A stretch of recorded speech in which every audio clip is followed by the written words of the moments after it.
سيادنا واحد، السلام عليكم. اليوم غادي نحطوا الرحال في جهه الغرب وغادي نهضروا على اشهر رقصه كاينه عند غرباوه. اكيد عرفتوها، وهي الهيت الغرباوي اللي حنا كنشوفوه بزاف في الاعراس والمواسم ديال منطقه الغرب. ولكن واش حنا عارفين القصه ديالو؟ فالقصه كتقول ان الهيت الغرباوي هو رقصه جماعيه كيرقصوها الناس ديال هذه المنطقه اللي فيها بزاف ديال الرموز والحكايات اللي كان كيعبر عليها الانسان البدوي. الطريقه اللي كيعبر بها هي بانه كيحرك الكتاف والراس وكيضرب الرجلين في الارض.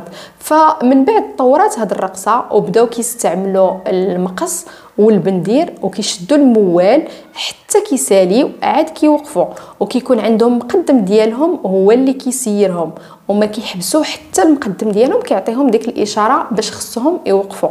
والهيت الغنى ديالو فيه لها بزاف، يعني كيبداو يهمهموا.